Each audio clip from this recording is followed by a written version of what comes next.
Okay, day one, morning one at 6 a.m. We're gonna go pick up Gannon. We're all rendezvousing over at Steve's house, grabbing the sleds and heading north. It's raining in Jackson Hole right now in February, so thanks climate change. So a little bit of a bummer.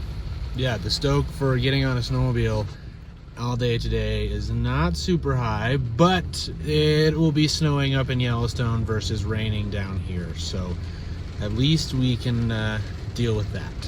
Now, to get up into Yellowstone this time of year, you have to go on a over snow vehicle, either a snow coach or a snowmobile.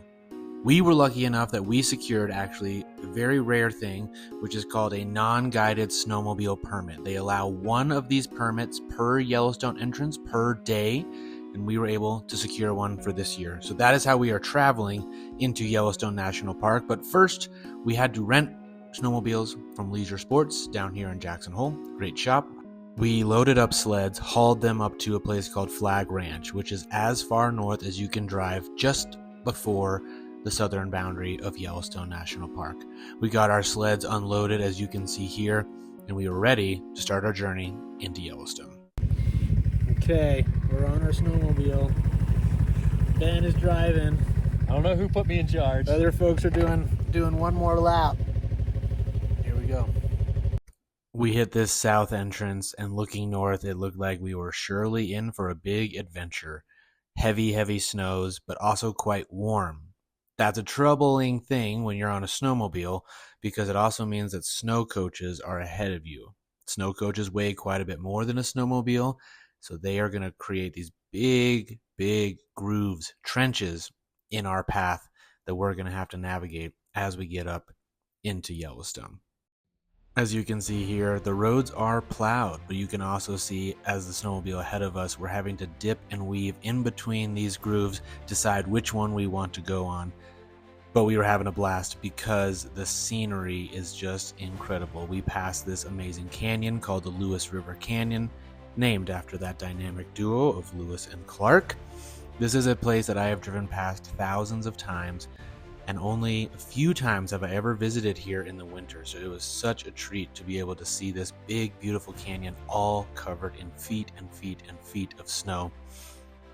As we made our way past Lewis Falls, it just continued to be beautiful, just blown away at how magical this winter landscape is and how lucky we were that we got this special permit that allowed us to go up there, not on a commercial coach and not on a guided snowmobile trip. Again, we're on this non-guided snowmobile trip. Unbelievably beautiful to watch this landscape just exist in the wintertime. Now, don't worry, there are places where you can warm up in the wintertime up here in Yellowstone. And when we made it to West Thumb Geyser Basin, we actually pulled over and had some snacks, had some hot drinks, even made some more hot drinks. These warming huts are scattered throughout the park in strategic locations so that you can get warm, have some snacks, and get out of the weather.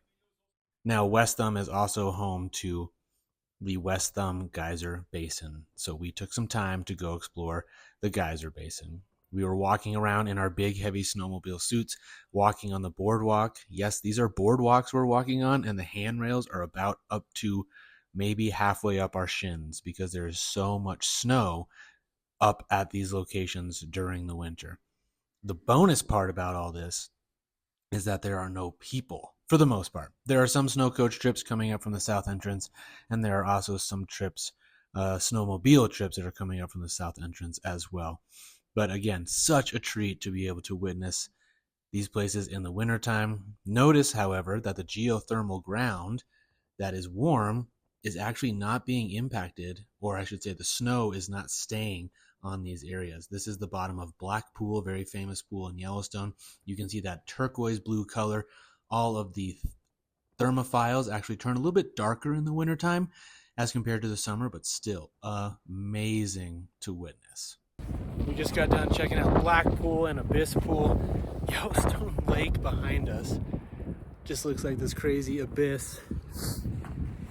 We got to the south gate and they said these are the worst roads that they've ever seen because it's a little bit too warm for February. But we got here just fine. A little squirrely on the snow machines, but pretty darn fun. We're gonna walk out this loop I'll show you all the cool sights that are out here.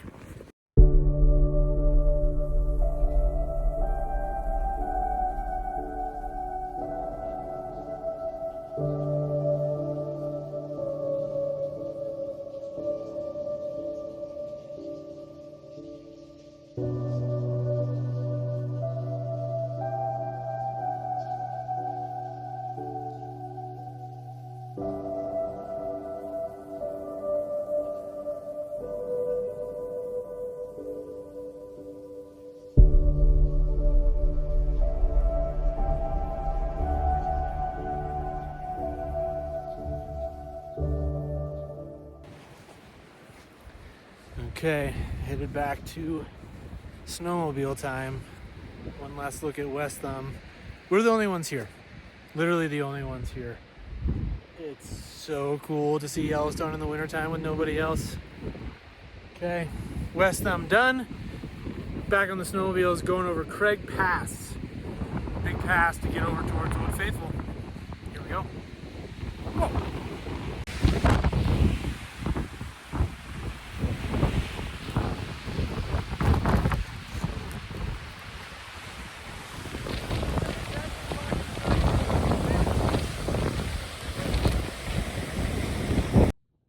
Traveling up from West Thumb to Old Faithful, we ran into several downed trees that were right on the road. Again, big storm had come in recently, warm, heavy snow, lots of wind, had blown a lot of trees down. Now, in between West Thumb and Old Faithful is a place called Craig Pass, so quite a bit of elevation to go up. Kind of cresting this pass, crossing the Continental Divide several times to get up and over to Old Faithful. Again, the riding here was pretty serious. Ben was driving our snowmobile at this time. He was really having to work hard. I'm looking south right here. This is from Shoshone Lake. You can barely see the lake and the overlook, but also on a good day, you can see the Tetons. But we did make it, and somehow the sun popped out. So we're staying up here at a place called the Snow Lodge, the only place where you're allowed to stay overnight inside of the interior of Yellowstone National Park. So we're pulling in here to the Snow Lodge. We went inside, got our keys for our cabin. You can either stay in the cabin or you can also stay in the lodge itself. Us being all wildlife guides, doing this on the cheap, we stayed in the cabin. But this was our cabin right here. Very nice setup, really great setup. We slept, 3 or 4 of us in this cabin. Again, doing it on the cheap, but cozy enough for just a couple nights. Excellent accommodations. Amazing to be up here in the wintertime. So we had a few extra hours to kill once we got all checked in. So we jumped on cross-country skis and ran over to Daisy Geyser. Daisy Geyser is one of over 10,000 different geothermal features in the park, and this sits just a little bit to the north of Geyser Hill, which is right behind that famous one, Old Faithful. But as you can tell, again, this is what the boardwalks look like. They are covered in snow. Now, again, notice the geothermal ground right here is not full of snow because, again, it's hot. But what a treat it was to be scooting around on skis over the Firehole River, watching the sunset go down. Really, really incredible. You can see all those different geysers out there in the background. Truly an incredible experience to be the only ones out there watching Daisy Geyser. There's Castle Geyser over the hill. Amazing to be out here. We also visited one of my favorites, which is Grotto Geyser.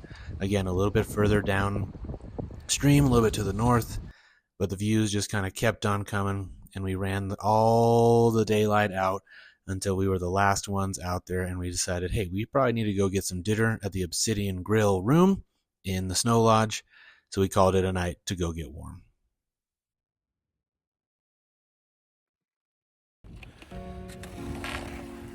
You just can't explain how cool it is and how beautiful it is out here.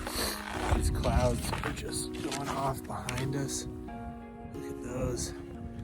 And we have a couple guides out here who spend a lot of time in these parks, and we're all just like getting out our phones every single moment. Totally playing tourist because this place is so special, and it's so cool I've been up here once in the winter, but it's really cool to spend a lot more time. I just did a day trip years ago. Old Faithful back behind us. There's a lodge. Eventually we're gonna go have dinner, but really, what a day. Okay, it's getting dark, it's getting cold. time to go into our cute little cabin right there. We're gonna bundle up a little bit, head over to dinner. What an amazing first day. Pretty freaking sweet. Okay, see you tomorrow.